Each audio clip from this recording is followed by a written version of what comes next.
we've been parking for the past 3 days. Saturday! Hey everyone, we're here at the ODI booth with Colby, and I'm going to talk about some of the grips I run and like the grips in general. Hey buddy, how are you?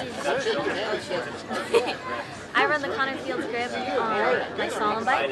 He actually got me hooked up with ODI, so thank you. Very nice guy. I like how light it is, and even though it's meant for BMX, it's still really nice on the slalom track. So if you could run on some features, that'd be really nice. Sure. So the Connor Fields grip was designed to give a ton of traction, really good padding, but also have a smooth surface. Some people don't like to have anything protruding on their grip. So on the bottom of the grip, we have these cutouts that are designed for additional finger traction. Rather than having a waffle, we reversed that and took some weight away from the grip and created these insets that grab your finger when you hold on. It's also got this really unique carbon fiber pattern that has a micro texture on there, designed to interact with your hand or your glove to give you added traction even though there's not a lot of pattern on the grip. On the outside, of course, we've got a carbon fiber molded in and act as a reinforcement, so if you crash, it's not going to break out the end of your grips. That's awesome. And then I think you said you're on something else on your downhill bike, right? I run the Erringwin 2. It's very nice. Like, honestly, when you go over rocks, you don't feel any of the bumps. So on this grip, it's got a couple of unique features as well. It's got this neuro pattern, which again is built for traction. And then unlike the CF grip, you've got these raised areas to catch your fingers to give you a little bit more finger traction, especially when you're hanging off the back of the bike like you would on a downhill. Yeah. We have an overmolded aluminum end cap instead of an overmolded carbon fiber end. And then the grip is actually offset. A lot of people don't realize this. If you go to where the logo is, there's actually more material on this side of the grip so that your hand is getting a little bit more padding. You're not wasting it on the finger side of the grip. Awesome. And this is the new model called the Reflex. It feels great. Like, I haven't had a chance to test it, but it feels awesome. So if you can... Sure. So this is built for people who want a little bit more impact damping, some vibration damping, to basically give yourselves as much padding for your hands as possible. This ridge down the front of the grip is raised, so it's designed to interact with the articulation point on your hand. So it kind of acts like a hook, allowing you to not have to squeeze the grip so hard, which will compress whatever damping that is there. Then we have these unique pads that are specifically designed to create impact absorption. So when you're hitting big bumps and things, it's going to take a lot of that out. And then a pretty aggressive waffle pattern so that you don't have to squeeze on the grip. You can kind of set your hands on there and let the grip provide the padding for you. Awesome. Those are some of the grips. Thank you.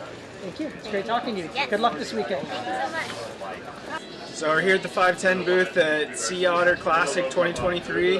This is the Hellcat Pro, kind of an all-around downhill clip shoe. It's got a 3/4 length shank in it, so you still get that power transfer, but it's also a little flexible on the pedal for riding downhill and aggressively.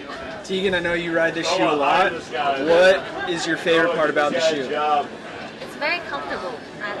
Like, your feet feel very secure in it when you have a nice fit, and I never feel rocks when they hit the front. It's very secure at the front, so I'd say that's my favorite. This is the new Kestrel Boa, our XC downcountry shoe. It still has your 510 stealth rubber on the outsole, but full-length shank, super stiff, and a boa closure up top. Your favorite part about the shoe, Tegan? I'd say it's probably the boa, because you can really tighten your feet up, and it's made from all recycled materials, which is really nice.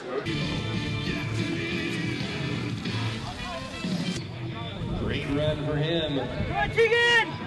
33-39 into 8th. Now for the combined time of 109.07, 17th unofficially, and Eric has adjourned. 109.74, 18th unofficially.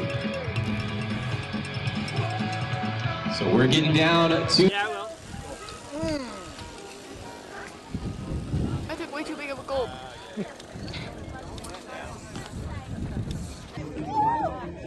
Oh yeah. Oh yeah, man. The final showdown. Wow! Okay, are you ready? Should I just drop it in the middle? Yes. 3, 2, 1.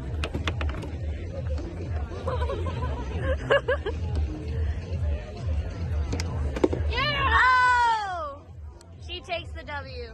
Olivia. The winner. Hello, we're here at the Pivot Tent with Chris, and he's going to tell us a bit about the Shadow Cat and why it's such a good bike. So, how much travel does this bike have? It's got 140 millimeters of travel in the rear and 160 millimeters of travel in the front. And obviously, we know it's rocking 27.5 wheels. This is kind of our lightest trail bike because it's got a layup and design. I'll try and crosswalk. Okay. This is actually our lightest trail bike. It's got a layup and design of the carbon, very similar to the Mach 4 SL.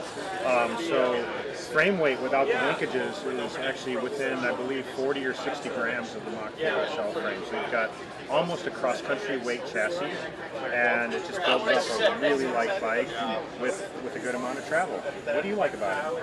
Honestly, it makes the best slalom bike because of that lightness factor, and it turns like great. The geometry is awesome, and yeah. So you're running the extra small Yes. for slalom.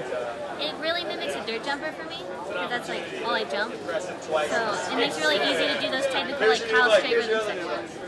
So yeah, some people ask us if this is like similar to our Switchblade in that it's the same exact travel as the Switchblade, but with 27.5 wheels. But really, in our category, it's more similar to our Trail 429, even though the Trail 429 is a 120, 130 or 140 bike, depending on the configuration. As far as the ease of pedaling and the efficiency of pedaling, it's really on par with our 120 millimeter travel bike, and a lot of that has to do with the tuning of the DW Link suspension, and it's meant to just have that like really snappy feel, which obviously for slalom and coming out of the corners is just fantastic. But it's also fantastic on climbing.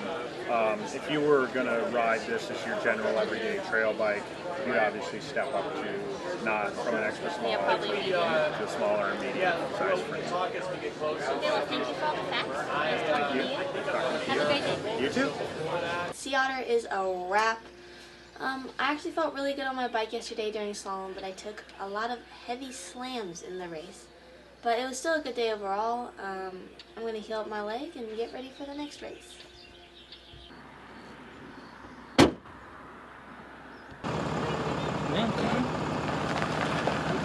Yeah.